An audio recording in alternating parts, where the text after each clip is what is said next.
a través de este lente. Repito, no estoy afirmando que sea la verdad. No se trata de eso, se trata de mirar las cosas con un método histórico, que sea un método histórico válido, objetivo. Además, para volver a la dignidad especulativa de la teología, para demostrar mejor a qué me refiero, quisiera citar dos ejemplos. Tomo uno de un hermoso libro de Primo Levi que se titula Leal True Profession.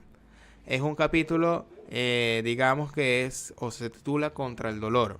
Primo Levi hace aquí precisamente este trabajo, es decir, toma algunas declaraciones de un teólogo moral llamado, si no recuerdo mal, Shavishi, y las somete a una crítica contraargumentativa. Una de estas afirmaciones que obviamente argumentó entonces el teólogo se refería al hecho de que está permitido infligir una cierta cantidad de dolor a los animales, porque toda la creación está sujeta a las necesidades del ser humano, y esto obviamente sobre una base bíblica. Entonces, la réplica y objeción de Levi es algo divertida porque Levi inicia así, reflexionar sobre el hecho de que si esto es cierto, que toda la creación está sometida a las necesidades del hombre, que puede disponer de ella como le plazca, esto también se aplica a Orión, a las Pléyades, a las galaxias, es decir, ¿en qué medida estos objetos de tamaño inconmensurable en comparación con el hombre, que aparecieron en el universo miles de millones de años ante la insignificancia del ser humano, eso es todo y de qué manera, en qué sentido podría estas cosas estar disponibles para el ser humano? Realmente no entendemos el significado de estas declaraciones. Un teólogo, en definitiva, un poco más ilustre, con el debido respeto a Shabashi, que este teólogo moral, es decir, San Agustín escribió algunas páginas de especulación teológica verdaderamente memorables. Solo para dar un ejemplo, en su tratado titulado De Natura Boni, es decir, sobre la naturaleza del bien, Agustín aborda la cuestión del bien y obviamente la inversa, la cuestión del mal. Es decir, estructura un discurso que técnicamente se llama teodicea, es decir, justificación divina respecto al problema del mal. La cuestión es espinosa y ha sido una especie de obsesión para los pensadores y teólogos occidentales, resumida a la famosa pregunta de Boecio. Es decir, si existe Dios, ¿de dónde viene el mal? Es el problema de origen del mal. Si Dios es bueno y si Dios existe, ¿de dónde viene el mal?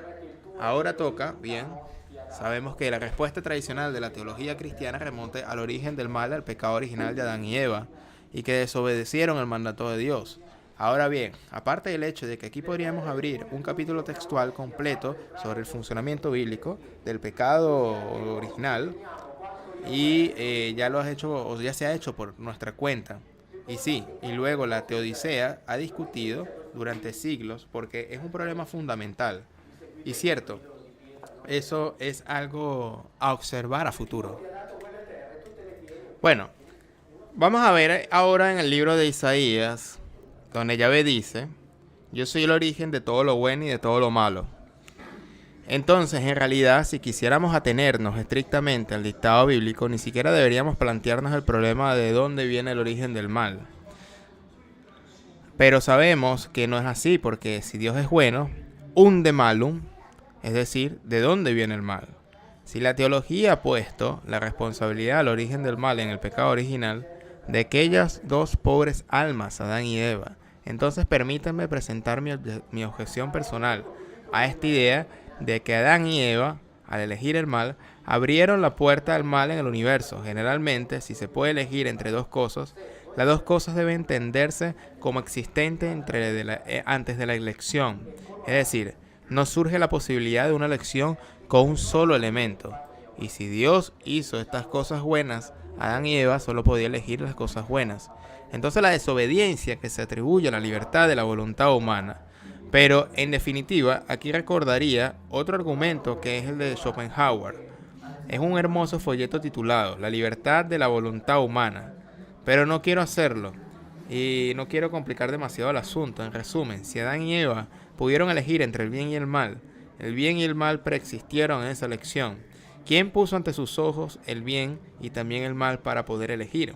Es aquí que San Agustín, de manera brillante, me parece verdaderamente fascinado por la solución agustiana al problema del mal, porque con un golpe de magia, un golpe de varita mágica, él simplemente hace desaparecer el mal en un sentido que dice Agustín. En realidad el mal no es una entidad, sino una privación del bien. Privatio boni. Por lo tanto, el mal no existe como entidad autónoma, dotada de existencia autónoma, sino que existe solo como negación del bien. Entonces, ¿cuál es el mal que se puede ver en la tierra o se puede hacer en la tierra? El mal que se puede hacer aquí en el mundo surge solo del hecho de que el hombre, el ser humano, debido a su naturaleza perversa y herido por el pecado original, subvierte el orden de los bienes y tanto antepone un bien de naturaleza inferior a un bien de naturaleza inferior, bien de naturaleza superior. Es decir, antepone la naturaleza inferior sobre la superior. Puede incluso anteponerlo al bien supremo que es el Dios. El hombre solo trabaja con entidades que pueden ser buenas, pero produce el mal anteponiendo los bienes de naturaleza inferior a los de la naturaleza superior. Ahora bien, yo diría que este argumento, que es objetivamente bello desde el punto de vista especulativo, es difícil de atacar a un nivel especulativo. En realidad, o en definitiva, en este punto me imagino a alguien levantando la mano y diciendo, pero le explicarás al niño que ha sido abusado, que lo ha sufrido no en una entidad, sino solo el resultado de una inversión de la jerarquía de los bienes. Aquí, sin embargo, entendemos que se trata de una objeción que no se sitúa al mismo nivel que el argumento, porque es una objeción de carácter moral, no especulativo. Así que toda esta discusión, para llegar también a la conclusión de esta charla, así que volvamos un poco a la tierra, y por esta razón me gustaría subrayar que en el nivel del método de investigación, el nivel del enfoque del conocimiento, esta es la disciplina intelectual fundamental a la que debemos atenernos. Es precisamente aquella de la que participamos, y que en este punto también me gustaría resumir con un pasaje de la Ética de Spinoza, que dice que cuando uno se conoce a sí mismo, no hay que reírse, no debemos llorar y debemos execrar, solo debemos razonar. Spinoza llega incluso a afirmar que esta misma disciplina produciría nada más y nada menos que la propia felicidad. Pero ciertamente la ventaja que podríamos obtener de él cuando nos acercamos al conocimiento no es irrelevante.